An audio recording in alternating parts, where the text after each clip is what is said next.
Good evening, everyone. I'm so happy to join you on tonight to discuss the topic of special needs.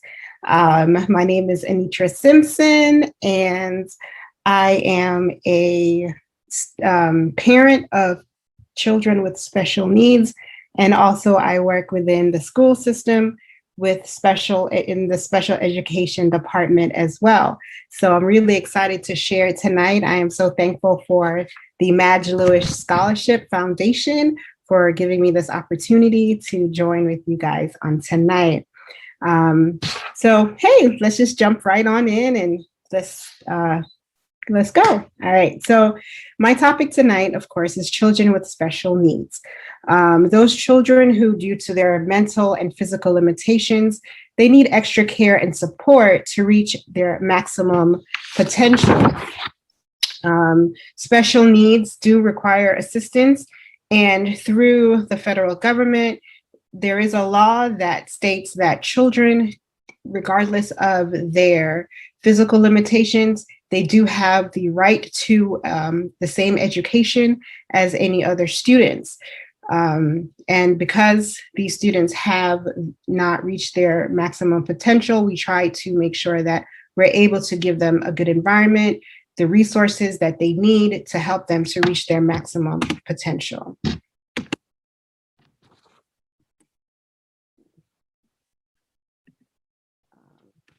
One second. Trying to get to my next slide here. Okay, so the causes of disabilities.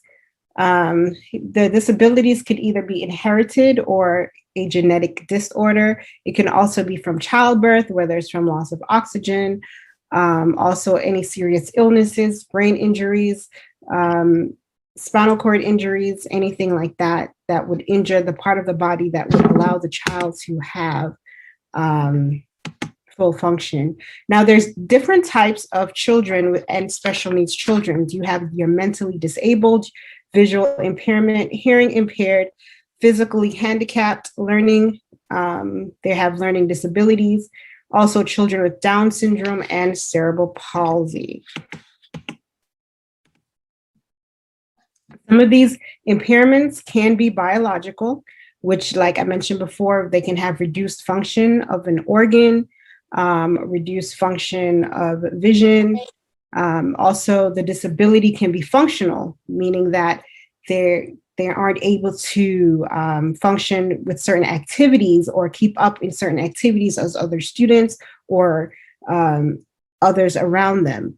The handicap can also be social, emotional. It could be social, economic, and cultural circumstances that place a person with the impairment or disability at a disadvantage relative to their peers. Recognition of a child with special needs. As a mom myself, my son, he had his own special needs issue, as I mentioned before, but his didn't look like a lot of the things that I labeled before. His was more of a medical need. When he was born, he has a condition called eosinophilic esophagitis, which just basically means that there's a lot of inflammation that's happening within his esophagus. And because of that, he didn't eat like the other students around him. He had lunch with everyone else, and he was basically formula fed. So when it was time for him to go to school, he, of course, because he was formula fed, he had to go to the nurse and get his formula mixed and made. And then he also has a lot of allergies. So with that, as a new mom, I was really nervous and really I didn't know which steps to take.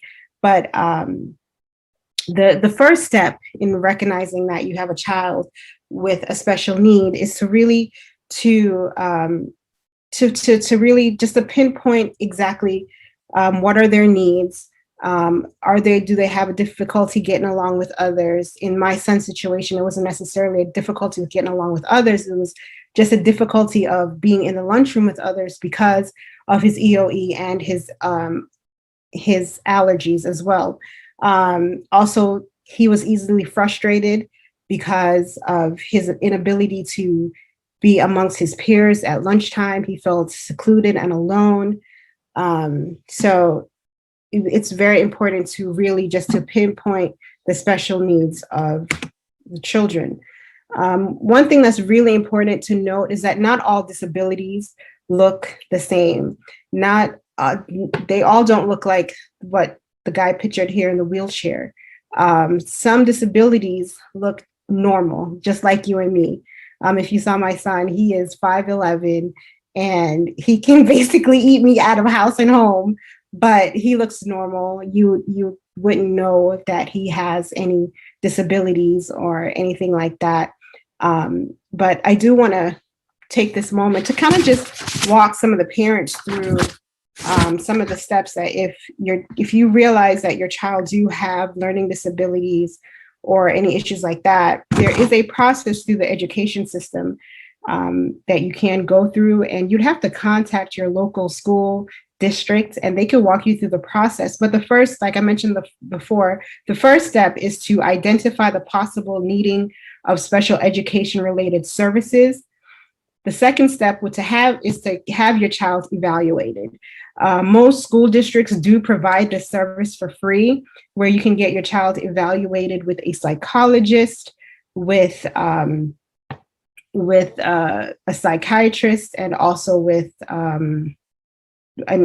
a teacher, and also you'd also receive of the parent questionnaire. It's a whole process, but the child can get evaluated. Now, once the evaluation is complete, then the eligibility will be decided. If it is decided that your child requires special education, then there would be what's called an IEP, which is an individual education plan that will be mapped out for your child. Now, depending on the need for your child, as I said before, not all disabilities look alike. Not all children need the same level of interventions. So it could just be one small thing. Like for some children, it's just delayed speech. So their intervention may just be speech therapy, and that's okay. For my son, Josiah, his intervention was getting extra time with assignments, because the time it took for him to go to the nurse to get his formula, the time it would take for him to go to the nurse to get his meds, for the EOE, sometimes it takes away from instructional time. So it all depends on what is needed for that individual child. But as far as my experience with the IEP and the whole process, it's been a great process. I can truly say that teachers have been very helpful. My school district here is very helpful as well. We have annual IEP meetings where my son's teachers and myself, the principal, we come up with a plan. We see where he's lacking, where he needs help, and we come up with a plan. And it's very helpful, and especially as a parent navigating that system and truly as a new mom, not understanding everything, is really great to know that you have teachers that are able to advocate for your children as well. And it's just an awesome process. Let's see. All right. So once it's decided that now you're stepping into the special education world, there's 3 different types of special education services. You have inclusive education, special education that I mentioned before, and integrated education. Inclusive education is educating children with special needs along with normal students, providing some facilities and atmospheres as giving to normal students. So a perfect example of this would be a child who have a speech delay. It would be really great to have them in class with other students in general education, so that they can learn and hear the proper dialogue and learn new words, and really get to exercise what they're learning in speech therapy because they're hearing it from their peers. Also, the student might just be wheelchair bound. It doesn't mean, so here it is, instead of having them in a classroom where it's just all with wheelchair students, they're able to be around general education students as well, so that we can allow their atmosphere to be as normal as possible. Also, the next area is special education. This part is designed to meet the needs of students with disabilities so that they can learn the same skills and information as other children in the schools. So these students would more be in an atmosphere or in a classroom with other students that are probably on the same spectrum or on the same level as themselves, but they're learning the same material. They're not in the general population with the regular gen ed students, but they are learning the same material. Integrated education. This system, this is a system of providing formal education to special children in the mainstream institution, but in separate classroom exclusively formed for special children.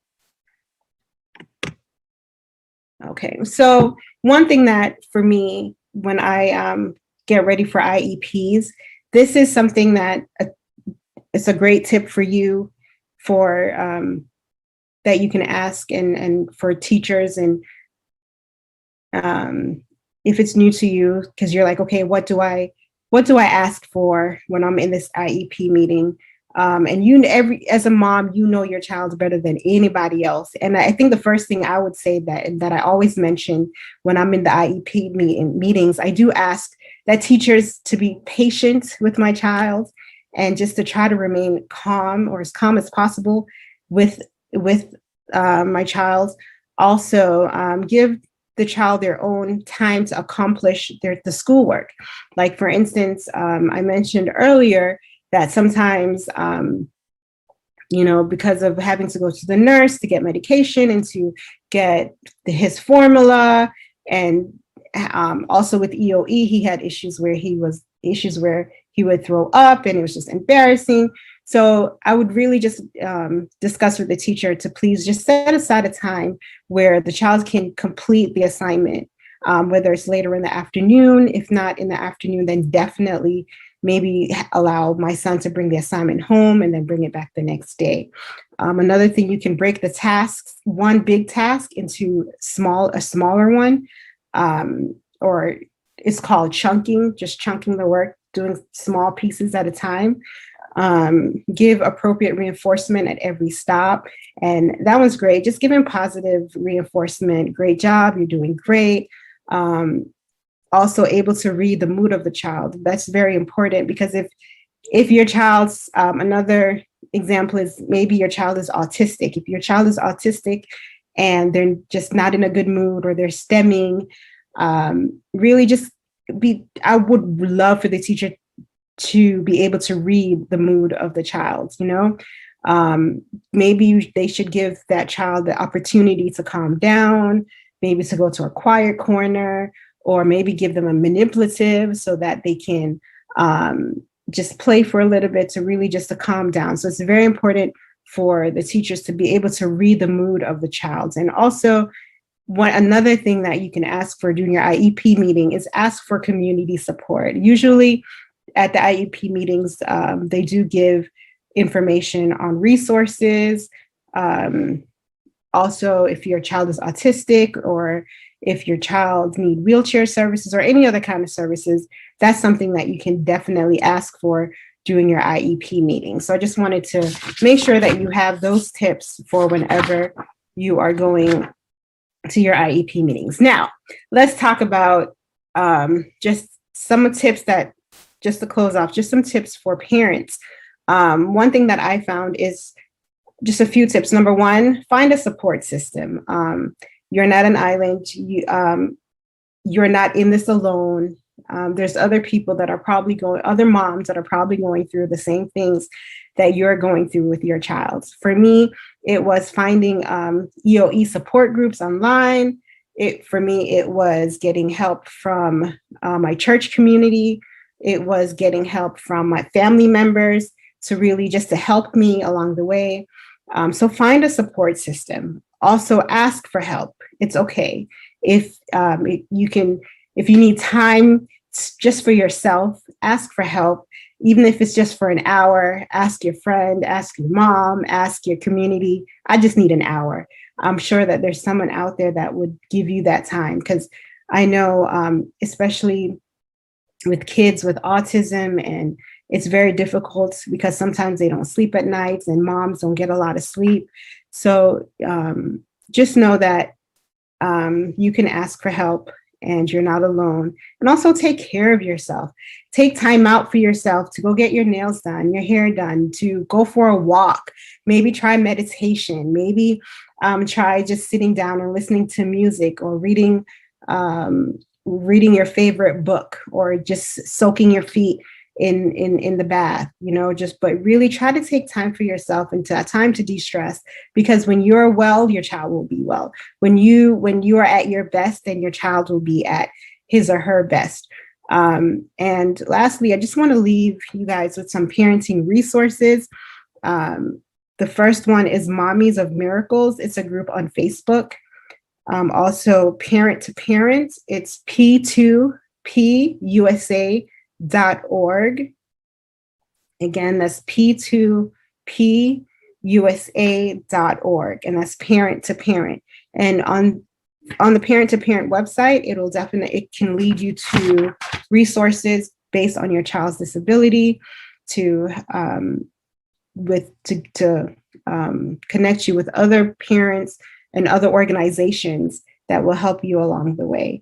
I hope that you found this very informative, and I am so thankful for the opportunity that the Madge Lewis Scholarship Foundation has afforded me tonight to be able to join with you guys. I hope that I gave you just enough information as a brief overview of special needs. And just remember, your child is as wonderful and as special and beautiful, and it doesn't matter where they are on the spectrum or where they are in their journey. Just know that they're awesome and amazing and beautiful. God bless you.